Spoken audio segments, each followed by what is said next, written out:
¿Cómo sé que el Islam es la religión correcta y no otra religión?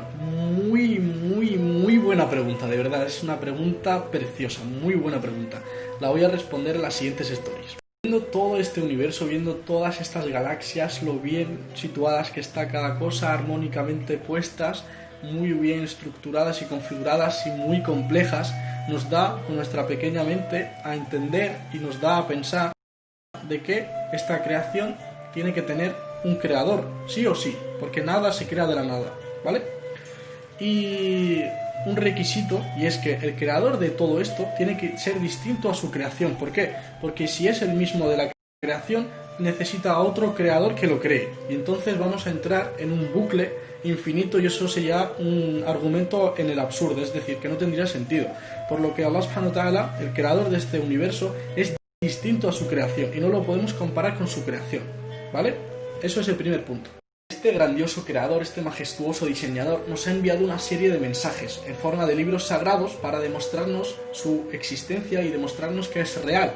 Entonces, todos los libros sagrados provienen del mismo creador, entonces no puede haber contradicción en ellos. ¿Por qué? Porque todos provienen del mismo y todos tienen que ser idénticos unos solo a vosotros. Y todos sabemos que esto no es así.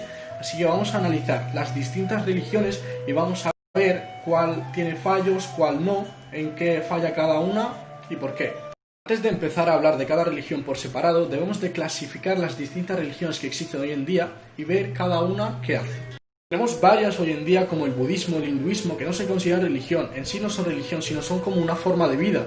Y ellas incitan y llaman a adorar al creado, al ser creado, y eso no sirve de nada porque ya adorar a un ser más débil que tú pues no te va a servir de mucho. Por otro lado tenemos las religiones monoteístas, que son el judaísmo, el cristianismo y el islam, y son las que llaman a adorar a un solo creador que no ha sido creado. Y estas ya tienen mucho mejor pinta que las demás, porque esta ya no estás adorando a un ser inferior, sino que estás adorando a una deidad fuerte, ¿no? Así que vamos a comentar cada una de ellas y vamos a ver los fallos que tiene, ¿vale?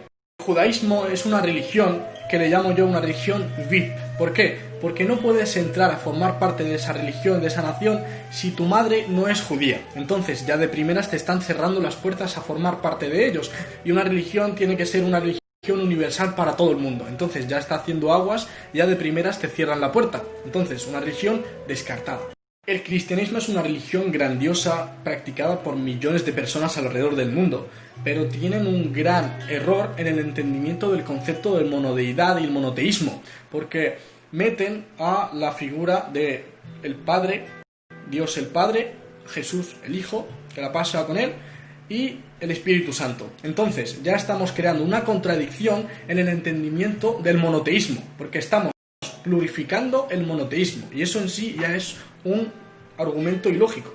Ese mismo error de plurificar el monoteísmo en tres deidades distintas, que en sí son la misma, y eso es ilógico de por sí, han hecho que se convierta al profeta Isa, al profeta Jesús que la pasa con él, en una deidad, que es decir, una persona física se convierta en un dios, y eso es ilógico, porque la escena de la crucifixión y la escena de la resurrección, es decir, cuando el profeta Jesús, en este caso Dios para los cristianos, muere, ya de por sí está dándonos a entender de que es un Dios débil, un Dios que muere. ¿Y quién resucita a ese Dios? ¿Él mismo?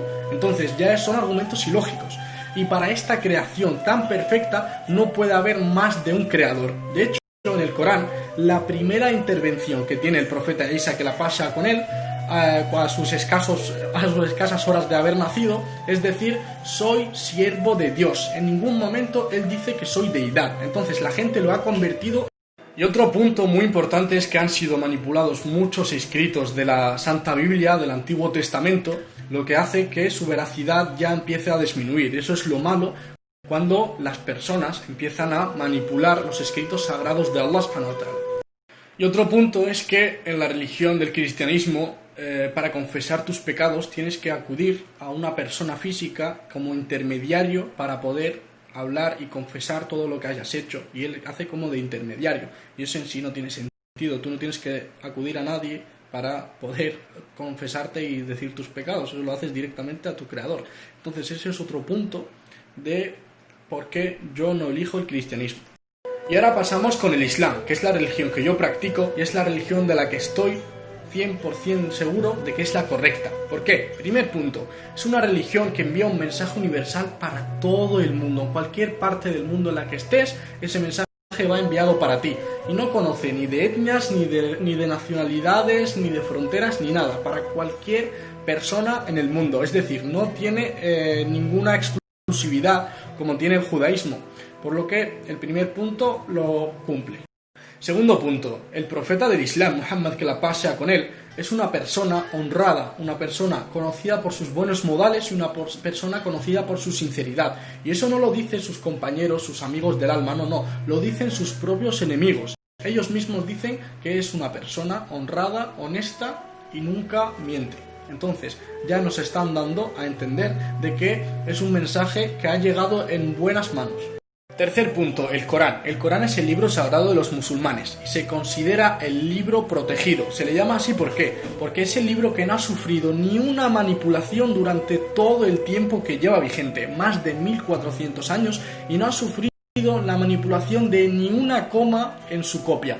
Por lo que tú puedes ir a Australia, comprar una copia del Corán, viajar a la otra parte del mundo, comprar otra copia distinta, los abres y son idénticos. Otro punto es el rigor que se lleva a la hora de documentar cualquier dicho del profeta Muhammad, que la paz sea con él, con un rigor extremo. Es decir, cualquier cosa que diga el profeta Muhammad, que la paz sea con él, se documenta sobre quién lo ha dicho, quién lo ha transmitido, quién lo ha escrito, si esa persona que lo ha transmitido, cuáles son sus valores, cómo era conocida, era una persona mentirosa o era una persona honesta. Todo documentado, tanto los movimientos como las palabras, como los silencios, todo documentado a rajatabla y se sabe en todo momento quién lo ha dicho y sobre quién lo ha dicho.